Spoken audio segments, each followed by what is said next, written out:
नमस्कार सभी को और very good morning to one and all.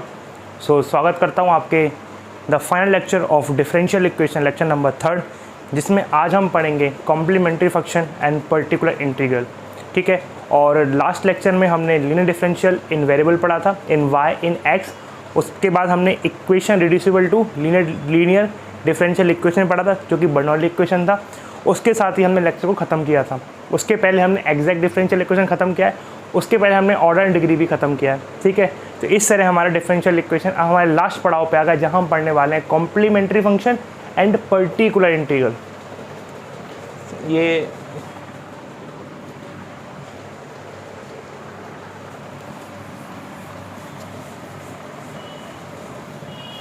Okay, so आज हम पढ़ने वाले हैं कॉम्प्लीमेंट्री फंक्शन। स्पेलिंग चेक कर लेना एक बार। Complementary function plus particular integral. Okay, so complementary function and particular integral क्या हैं, क्या नहीं होते हैं, अगर ऐसा है तो क्या ये सब बातें नहीं करनी है मेरे को। मुझे आपसे क्या डिस्कस करना है, आप ये देखिए। कोई भी डिफरेंशियल इक्वेशन अगर इस फॉर्म में है आपके पास,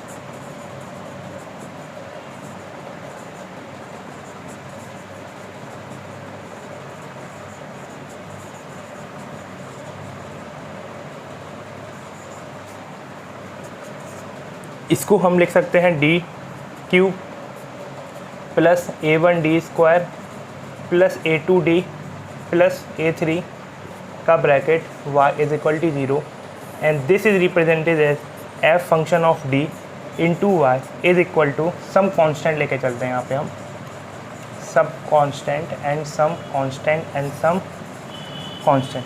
तो ये तो ये जो चीज़ है आपकी ये वाली, ये तो आपका general representation of an differential equation हो गया।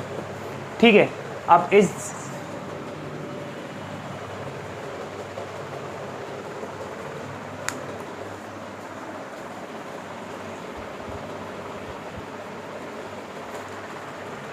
बेसिकली मैं मार्कर में इंक भर रहा था।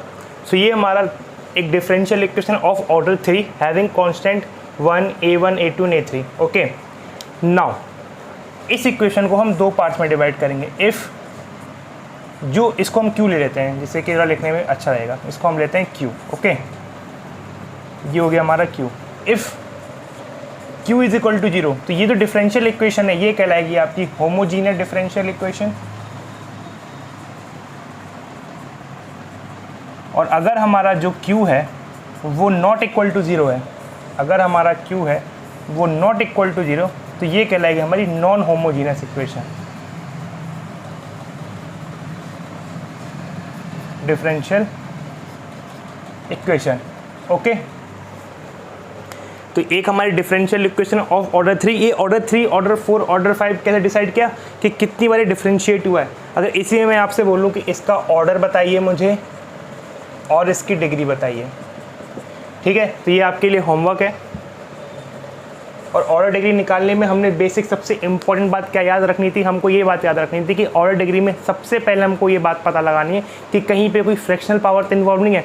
अगर कहीं पे कोई फ्रैक्शनल पावर इन्वॉल्व है तो हमें सबसे पहले उसको एलिमिनेट करना पड़ेगा। We have to eliminate that fractional power from that differential equation, then जो हमारे पास डिग्री ऑर्डर आएगा वो हमारा वो डिफरेंशियल इक्वेशन का ऑर्डर और डिग्री होगा। ठीक है, और इस ऑर्डर डिग्री निकालने में सबसे पहले हमारा जो टारगेट होता है वो ऑर्डर निकालना होता है, क्योंकि अगर हमारा ऑर्डर निकल जाएगा तो उसकी हाईएस्ट पावर हमें डिग्री कहलाती है। ओके, तो ये आपका रिवीजन भी हो गया। ठीक, ये हो गया F T y is equal to Q if Q is 0 homogeneous equation, if Q is not equal to then non homogeneous equation. Okay, आपने नोट डाउन कर लिया। ठीक, अगर हमारा Q 0 है, इफ़ हमारा Q 0 है, तो हमारा जो सॉल्यूशन आएगा y इज इक्वल टू, ये बताने से पहले, solution of any differential equation is represented as y is equal to CF plus PI। Okay, ठीक है, if Q is equal to 0, if Q is equal to 0 then वो homogeneous equation है। सबसे पहले मैं आपको PI कैलकुलेट करने का तरीका बताऊं। देखो, PI जो है ये कैलकुलेट कैसे करते हैं। हमारे पास इक्वेशन है F D y is equal to Q. Okay, so y is equal to Q upon F upon D. ये हमारा पी आई कैलकुलेट करने का तरीका। Okay, way to calculate P I. यहाँ तक कोई कन्फ्यूज़न? कोई कन्फ्यूज़न नहीं है, ठीक है। अगर हमारा Q 0 होगा, अगर हमारा Q 0 होगा तो Q अपॉन 0 क्या होगा, sorry Q 0 upon F D क्या होगा, 0 हो जाएगा, यानी कि हमारा पी आई 0 हो जाएगा। इसका मतलब if differential equation point number 1 is homogeneous, then solution of differential equation is y plus cf plus pi, where pi is 0, तो ये कितना हो जाएगा अपना y is equal to cf only. Second point, if q is not equal to 0 or either it is called non homogeneous, then जो y हमारा जो solution होगा डिफरेंशियल इक्वेशन का वो होगा cf प्लस पी आई। कोई दिक्कत? कोई दिक्कत नहीं। तो ये तो अगर सॉल्यूशन निकालने के, अब एक सी एफ और पी आई कैलकुलेट कैसे करते हैं, अब हमारा इस पे पॉइंट आने वाला है, ठीक है। तो ये आपको समझ आ गया कि पी आई कैलकुलेट कैसे करते हैं। F D y upon Q, F D is equal to F D y is equal to Q, Q upon F D is y, this is called particular integral. अगर हमारी differential equation homogeneous होगी तो उसका जो solution होगा C F की Q 0 हो गया हमारा। और जैसे Q 0 होगा तो y is equal to Q upon F D कितना तक 0 हो जाएगा, यानी कि हमारा पी आई 0 हो जाएगा। और अगर Q is not equal to 0 यानी कि नॉन होमोजेनियस डिफरेंशियल इक्वेशन है, तो हमारा जो सॉल्यूशन होगा किसका डिफरेंशियल इक्वेशन वो C F plus P I होगा, ठीक है। अब हमारा मेन फोकस है सी एफ और पी आई कैलकुलेट कैसे करते हैं अलग अलग केसेस में। तो सबसे पहले हेडिंग डालिए आप complementary function. Complementary function calculate करने के हमारे पास अलग अलग मेथड्स हैं, ठीक है। ओके, तो आप एज्यूम करिए एक डिफरेंशियल इक्वेशन,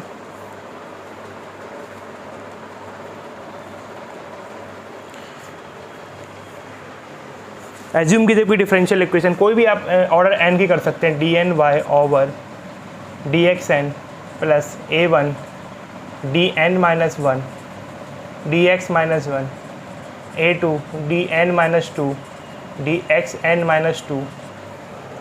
ओके, इसके जो सॉल्यूशन आए हैं वो let suppose y1 y2 y3 y4 dot dot dot करके आए हैं।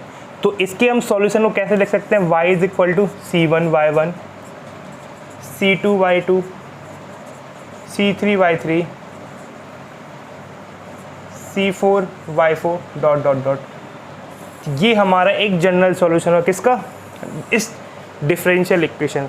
अब हमारा जो मेन जो हमारा फोकस है, हमारा अब जो मेन फोकस है वो y1 y2 y3 y4 निकालने में है, ठीक है। सो उसके लिए y1 y2 y3 निकालने के लिए हमको सबसे पहले स्टेप्स पता लगाना चाहिए। कैसे स्टेप्स? ओके, देखते हैं। इससे हमारा सबसे पहले टर्म आता है ऑक्सिलरी इक्वेशन। अभी ऑक्सिलरी इक्वेशन क्या है? ऑक्सिलरी इक्वेशन कुछ नहीं है, जितने भी हमारे term d y d n minus one, इसको हम ऐसे लिख सकते हैं क्या, d n y plus d n minus one a one y a two d n minus two y plus dot dot dot dot plus dot dot dot.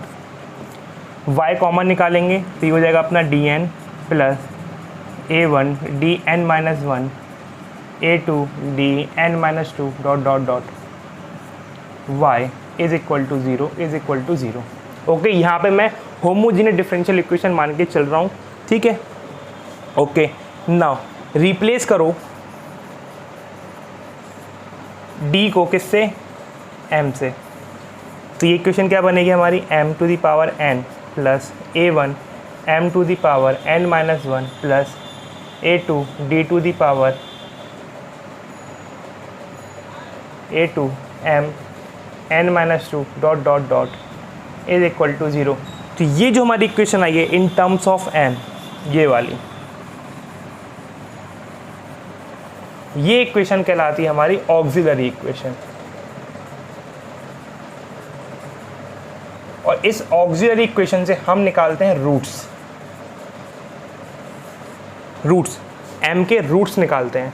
और m के roots आने के अलग अलग अलग चांसेस हैं। अब उन अलग अलग आने वाले चांसेस हमारा y1 y2 y3 डिसाइड हो जाएगा कि हमारा y1 y2 y3 क्या है। और जब y1 y2 y3 डिसाइड हो जाएगा तो उसके बाद हमको ये पता लग जाएगा कि हमारा कॉम्प्लीमेंट्री फंक्शन क्या है, क्योंकि y1 y2 y3 are the parts of the complementary function.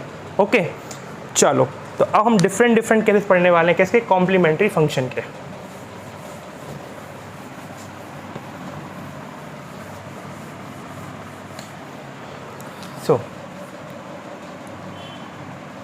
Complementary functions के डिफरेंट पार्ट्स।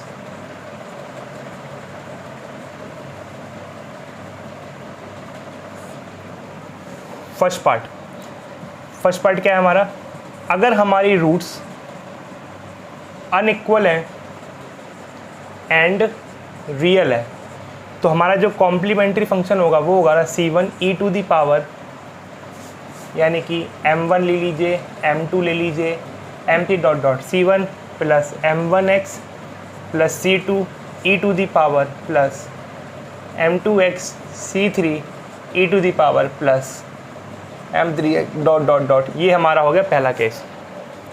सेकंड, हमारी रूट्स रियल है प्लस इक्वल है, यानी कि m1 is equal to m2, let's say it is m।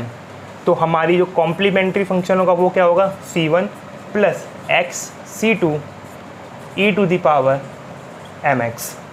यहाँ तक कोई दिक्कत नहीं।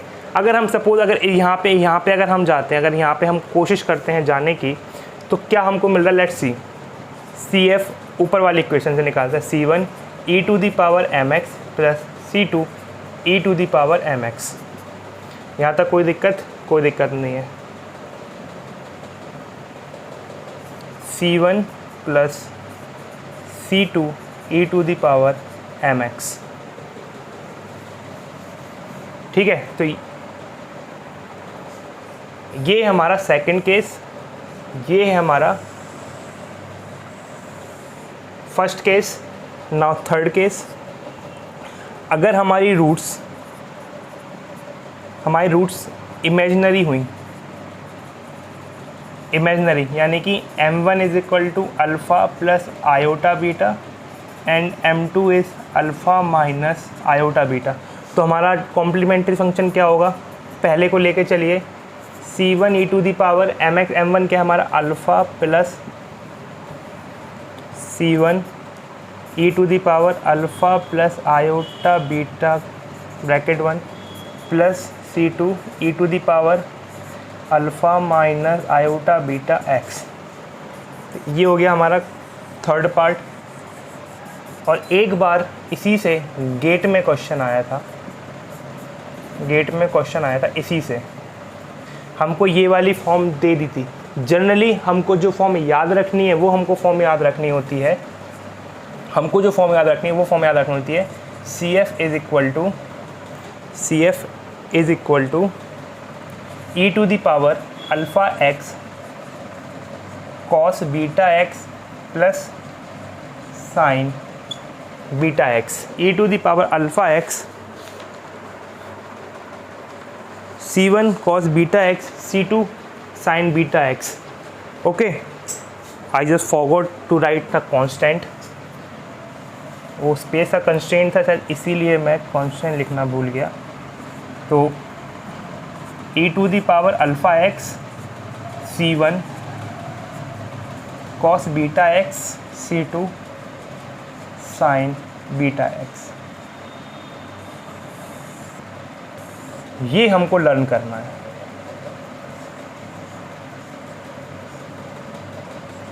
ठीक है, कोई दिक्कत?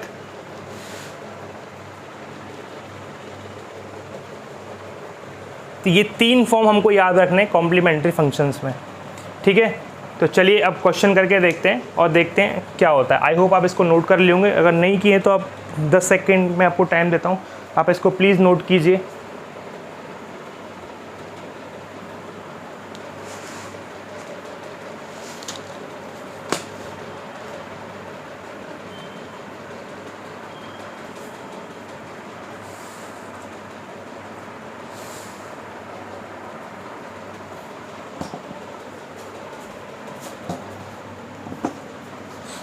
चलिए तो अब अपन करते हैं कुछ क्वेश्चन इसी के ऊपर, जिससे कि थोड़ा प्रैक्टिस हो जाए।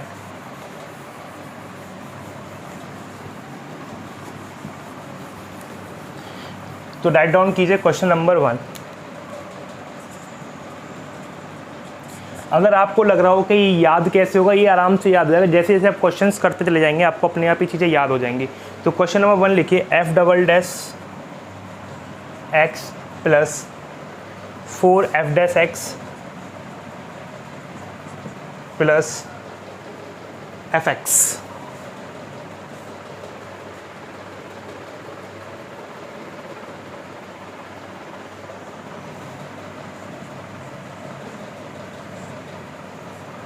fx is equal to 0। ठीक है, इसको सॉल्व करेंगे। तो एक पहला मैं सॉल्व करके दिखाता हूँ, फिर आप उसके बाद जो नेक्स्ट क्वेश्चन होगा वो आप खुद से सॉल्व कीजिएगा। ओके, तो this is define as f double x means d2y over dx2 plus dy by dx plus y is equal to 0। Here q is equal to 0। तो यहाँ पे इससे हमें ये पता लग गया कि ये जो डिफरेंशियल इक्वेशन है वो पहला पॉइंट क्या है, एक होमोजीनियस डिफरेंशियल इक्वेशन है। यहाँ पे किसी को कोई doubt, homogeneous differential equation. And second point, यहाँ पे जो पर्टिकुलर इंटीग्रल होगा वो भी 0, क्योंकि पर्टिकुलर इंटीग्रल डिफाइन कैसे होता है, y is equal to q over f t. अब q तो 0 हो गया तो हमारा जो पर्टिकुलर है वो 0 हो जाएगा। ठीक है, इसको कैसे लिखना बताया था, D square plus 4d plus 1 y common निकाला 0। ऑक्सिलरी इक्वेशन लिखेंगे अब अपन, और ऑक्सिलरी इक्वेशन का क्या मतलब है, d रिप्लेस बाय m। तो ये हो जाएगा अपना m square plus 4m plus 1 is equal to 0। कोई डाउट, कोई डाउट नहीं। अब हमको इसके रूट्स फाइंड आउट करने हैं। अब ये जो रूट्स हैं वो या तो रियल हो सकते हैं और अनइक्वल हो सकते हैं, या तो वो रियल हो सकते हैं प्लस इक्वल हो सकते हैं, या वो इमेजिनरी हो सकते हैं।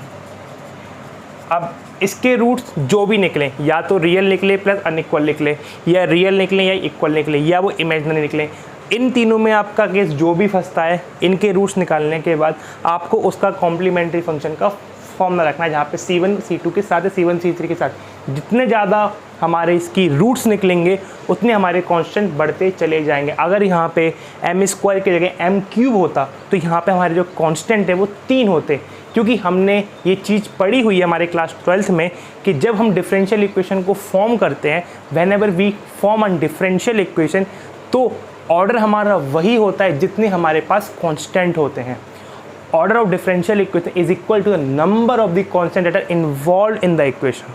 ओके, तो यानी कि यहाँ पे अगर 2, अगर यहाँ पे अगर ऑर्डर 2 है तो यानी कि हमारे कांस्टेंट 2 आएंगे। तो आप इसको भी अपना जब सॉल्यूशन आप करें ऐसे क्वेश्चंस को तो आप चेक कर सकते हैं कि यार ऑर्डर 2 है पर हमारे रूट्स 3 क्यों आ रहे हैं। अगर ऑर्डर 2 है तो रूट्स 3 नहीं आ, अगर ऑर्डर 2 है तो रूट्स भी 2 ही आएंगे। ठीक है, तो लेट्स सी, अब m square plus 4m plus 1 कुछ टेढ़म लग रही है यहाँ पे। अब रूट्स करना अब आपको आना चाहिए, या तो ये रूट्स बड़े आसानी से टूट जाएंगे, या इनका होल स्क्वायर कहीं ना कहीं बन जाए, या फिर इनको अपन सीधे धनाचार्य मेथड से सॉल्व करेंगे।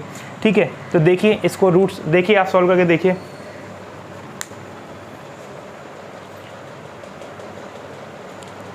चलिए मैं सॉल्व करता हूँ। तो m square plus 4m plus 1, तो इसका कुछ जुगाड़ लग रहा है मेरे ख्याल से। तो जुगाड़ अगर इधर होगा तो 1 3 प्लस 3m प्लस 1 वो 3 हो जाएगा, तो ये नहीं होगा। ठीक है, तो 3 धनाचार्य मेथड से करते हैं अपना। तो यहाँ पर डिस्क्रिमिनेंट क्या होता है, डिस्क्रिमिनेंट होता है अपना v square minus 4ac। b हमारा क्या है 16 माइनस 4 1 1 16 माइनस 4, तो डिस्क्रिमिनेंट क्या निकल के आया हमारा 12। यहाँ तक किसी को कोई डाउट, मेरे ख्याल से कोई डाउट नहीं है। ओके, तो now by Sridharacharya method m is equal to minus B plus हमारा under root of discriminant upon 2a। तो m is equal to minus B is हमारा minus 4 plus minus under root of 12 upon 2, 1। तो minus 4 plus minus 12 को ले सकता हूँ 4 × 3, यहाँ तक पूरा तो 2√3 ओवर 2। तो यहाँ से क्या निकल के है -2 प्लस माइनस √3। अब मैं इसको रब कर रहा हूँ, ये हमारी डिफरेंशियल इक्वेशन क्या थी, d square 4d plus 1 y is equal to 0। तो यहाँ से हमारे रूट्स क्या निकल के आए, m1 is equal to -2 plus √3 and m2 क्या निकल के आया हमारा, m2 क्या निकल के आया, m2 क्या निकल के आया,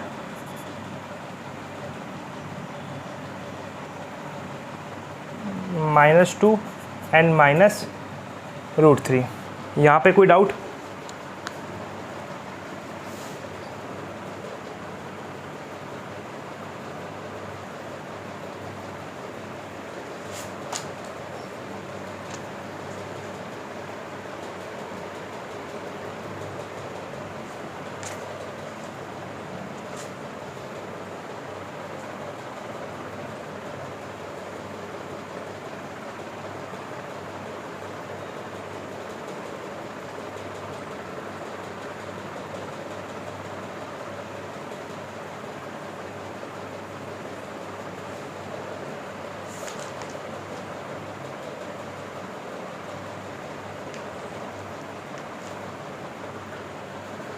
ओके तो इसका जो कॉम्प्लीमेंट्री फंक्शन निकल के आया वो क्या निकल के आएगा, e to the power alpha x c1 cos beta x c2 sine beta x. e to the alpha हमारा क्या है, -2 c1 कॉस बीटा हमारा क्या है, √3x plus c2 sign √3x। तो ये हमारा है कॉम्प्लीमेंट्री फंक्शन और ये हमारा सॉल्यूशन हो जाएगा। क्यों? क्योंकि हमारी ये डिफरेंशियल इक्वेशन क्या है, होमोजीनियस है और होमोजीनियस डिफरेंशियल इक्वेशन हमारा सॉल्यूशन होता है वो y is equal to CF के बराबर होता है, क्योंकि इसका PI तो 0 होता है। यहाँ तक कोई डाउट? मेरे ख्याल से कोई डाउट नहीं है। अब एक और क्वेश्चन आप कीजिए, एक क्वेश्चन और मैं आपको दे रहा हूँ।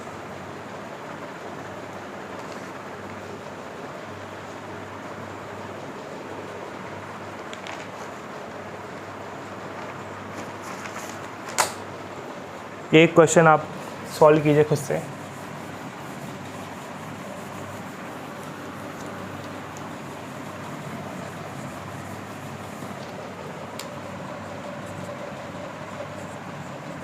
d to the power 4 minus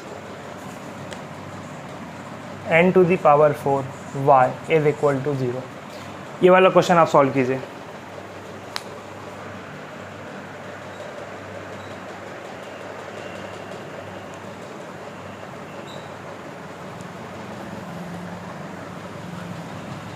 तो इसकी जो ऑक्सिलरी इक्वेशन बनेगी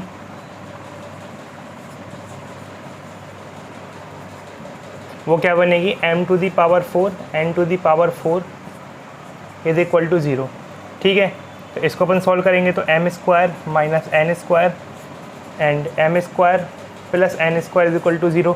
m square n square is m plus n and m minus n m square plus n square is equal to 0। Okay, तो रूट्स कौन क्या क्या निकल के आना हमारे, देखो m इज इक्वल टू, इन सबको ऐसे रखो आप, m plus n is equal to 0, m minus n is equal to 0, m square plus n square is equal to 0। तो m plus n is equal to 0 से हमें कौन सा रूट मिलेगा, m is equal to minus n, root number 1, m is equal to plus n, this is root number 2 and यहाँ से m square is equal to minus n square. तो m is equal to कितना आएगा, minus plus minus iota n। कोई दिक्कत? तो यहाँ पे जो हमारे रूट्स हो जाएंगी वो रूट्स क्या हो जाएंगे, अगर सेट के फॉर्म में लिख दूँ मैं, -n plus n 0 plus minus iota n। और अगर मैं इसको कॉम्प्लीमेंट्री फंक्शन में लिखना चाहूँ तो कैसे लूँगा, c1 e to the power nx m1 plus c2 e to the power m2 होगा अपना nx प्लस ये अपना कॉम्प्लेक्स वाले फॉर्म में इमेजिनरी रूट्स आ गई, तो इसका मतलब e to the power alpha क्या हमारा 0 इंटू एक्स, c2 यहाँ पर होगा तो यहाँ पे आएगा c3 cos nx plus c4 sin nx। तो ये हमारा हो गया कॉम्प्लीमेंट्री फंक्शन। कोई यहाँ पे कोई डाउट? ठीक है, तो चलिए अपन एक गेट का भी क्वेश्चन कर लेते हैं।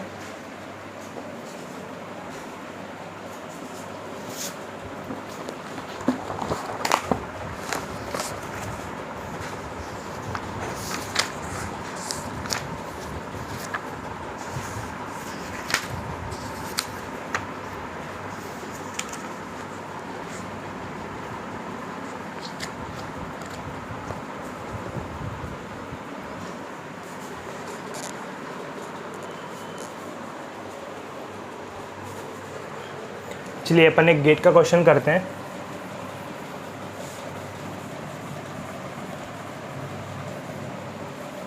तो क्वेश्चन हमारा क्या है, d square y over d x square plus d y by d x minus 6y is equal to 0। ठीक है, चलो ये हमको एक इक्वेशन दी, डिफरेंशियल इक्वेशन। अब ये जो डिफरेंशियल इक्वेशन है, just give me a sec.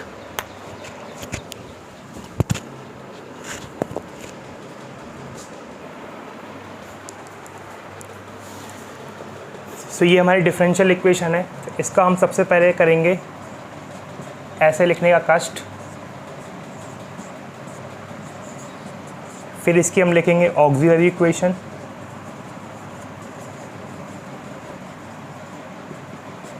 Which is m square plus m minus 6 is equal to 0। M square plus m minus 6, इसके अपन रूट्स करेंगे तो कितना आ जाएगा, m square plus 3m minus 2m minus 6 is equal to 0।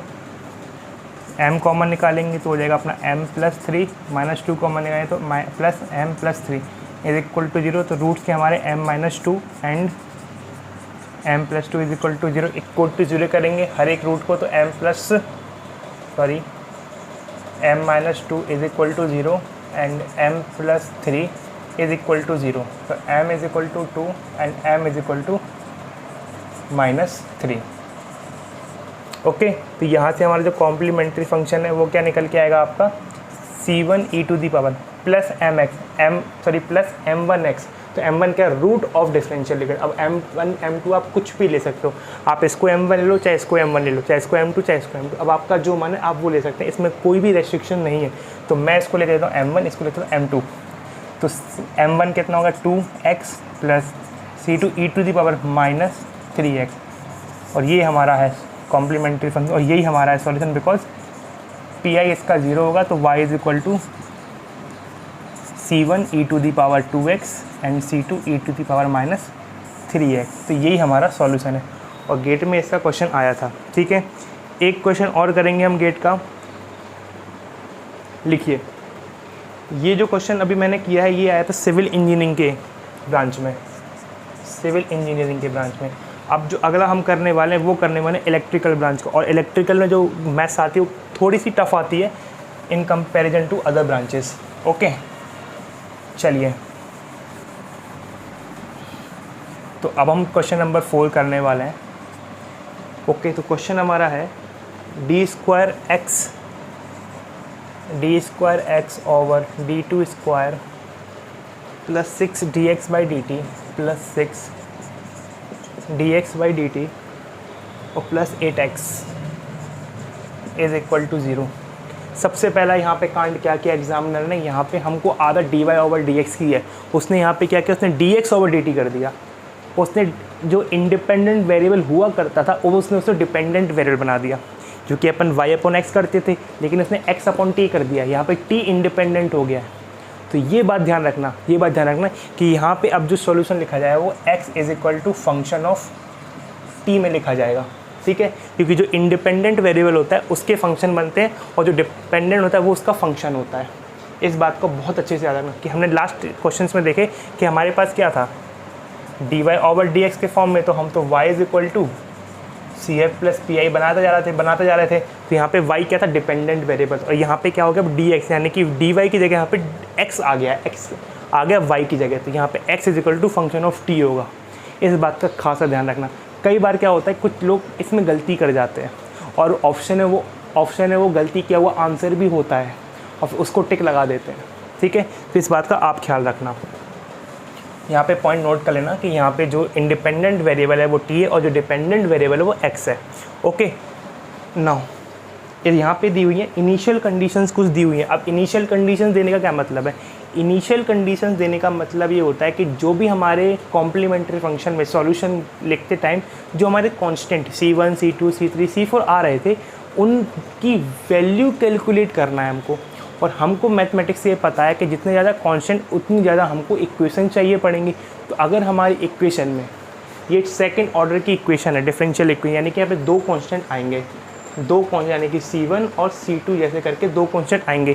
तो C1 और C2 निकालने के लिए हमको कम से कम दो कंडीशंस तो दी होंगी, ठीक है। तो आपको एक रफ आइडिया लग जाएगा क्वेश्चन का कि यार सेकंड ऑर्डर की डिफरेंशियल इक्वेशन है, दो कांस्टेंट आने के पूरे चांसेस हैं कि आने ही वाले हैं।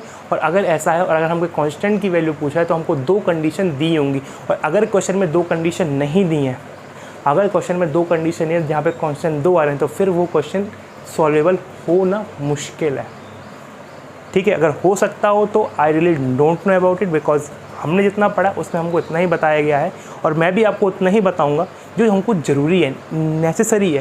क्योंकि अभी तक गेट में ईएससी में ऐसा कोई सवाल नहीं आया जिसमें कि ऐसा कोई कॉन्ट्रडिक्शन आया हो कि कांस्टेंट दो है लेकिन कंडीशन एक दी है। ऐसा अभी तक नहीं हुआ और आगे भी नहीं होगा, क्योंकि जब तक हमारे वो चीज़ सिलेबस में नहीं है तो हम वो क्यों पढ़ें, ठीक है। तो चलिए ये हो गया।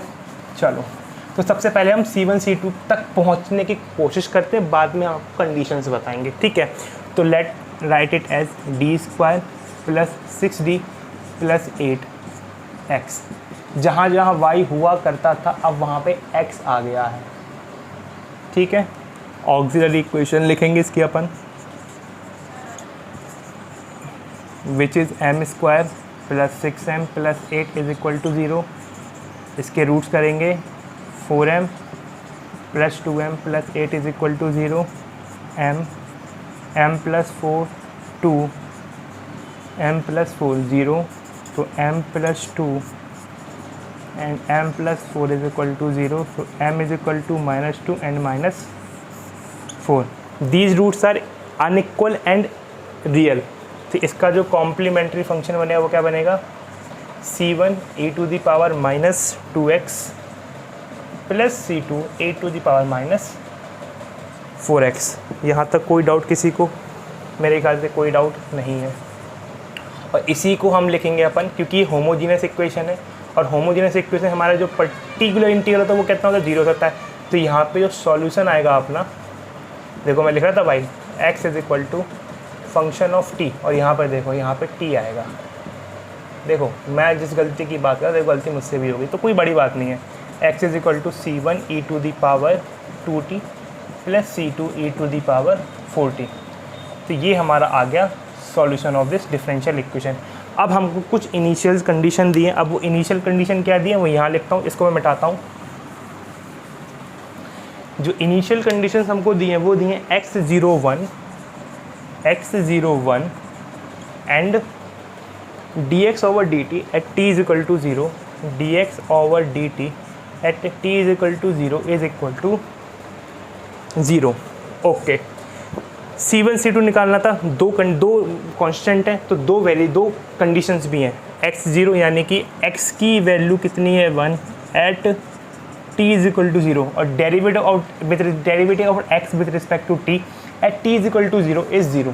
ओके चलो तो अपना एक कंडीशन अप्लाई करते हैं, पहली वाली कंडीशन अप्लाई करते हैं। तो x की वैल्यू कितनी है हमारी 1 इज़ इक्वल टू, इसमें अप्लाई करना है x की वैल्यू 1 एट c1, t की वैल्यू 0 तो e⁻0 और e⁻0 कितना हो जाएगा 1, e⁻0 1 होता है। तो c1 + c2 ये आ गई इक्वेशन नंबर 1, ये कंडीशन नंबर 1 आ गई। अब dx/dt इसको डिफरेंशिएट करके देखो कितना आ रहा है, dx/dt कितना है c1 e⁻2t -2 + c2 e⁻4t -4। ये आ गया -2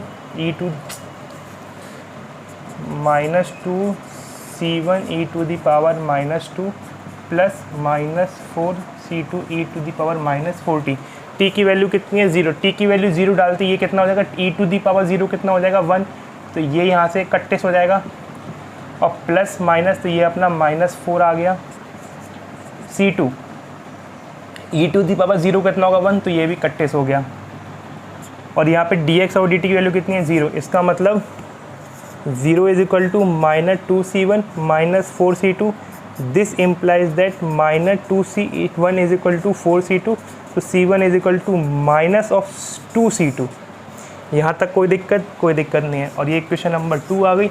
और from equation number 1 and from equation number 2 you are now able to calculate the value of constant c1 and c2, and hence after calculating the value of c1 and c2 you are able to put the value of c1 and c2 in this equation and you will get the final solution of this differential equation।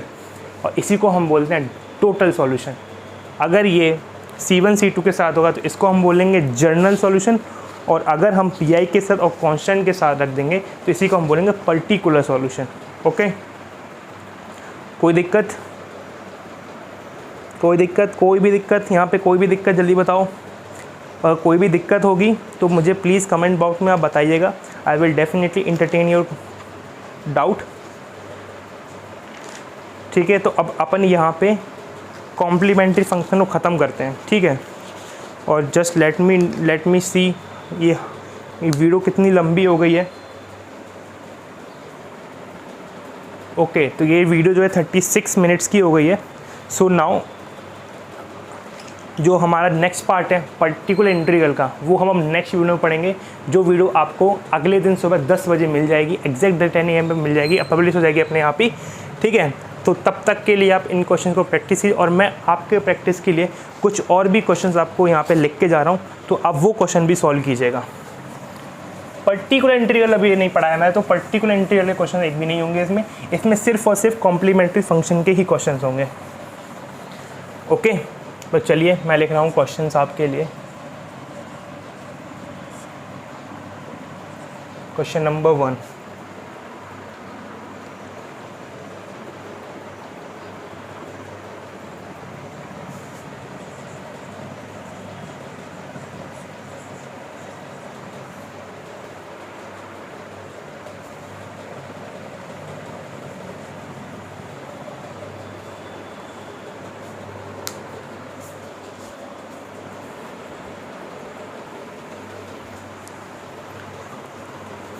तो ये रहा आपका आज का homework. इसमें आपको find करना है सॉल्यूशन, सबके जनरल सॉल्यूशन फाइंड करने हैं। This is the question number 1, this is the question number 2, question number 3, question number 4 and the question number 5। सो जो भी आज मैंने आपको पढ़ाया कॉम्प्लीमेंट्री फंक्शन में, ये पूरा का पूरा होमवर्क उसके बेसिस पे ही है। आप इसको प्रैक्टिस कीजिए, और ये सारे बढ़िया क्वेश्चन हैं, क्वालिटी क्वेश्चन है। आप जब इनको प्रैक्टिस करेंगे तो आपको वो कॉम्प्लीमेंट्री फंक्शन को तीनों के तीन केस अपने आप ही ऑटोमेटिकली रिवाइज होते चले जाएंगे, जिससे कि आपको याद हो जाएंगे वो। और उनको याद करना बहुत ज़रूरी है, क्योंकि उससे वो क्वेश्चन पूछता है। ठीक है, तो आज का लेक्चर हम यहीं समाप्त करते हैं। आई होप आपको ये लेक्चर पसंद आया होगा। और इसका जो नेक्स्ट पार्ट है जो कि पर्टिकुलर इंटीग्रल का, और उसके बाद हम पढ़ेंगे हायर ऑर्डर, जिसमें हमारा जो कांस्टेंट होंगे, डेरिवेटिव के, वो वेरिएबल होंगे। ये वाला इक्वेशन में हमको पढ़ना है। ओके, तो चलिए मिलते हैं आपसे नेक्स्ट वीडियो में। तब तक के लिए पढ़ते रहिए, बढ़ते रहिए और खुश रहिए। Happy engineering.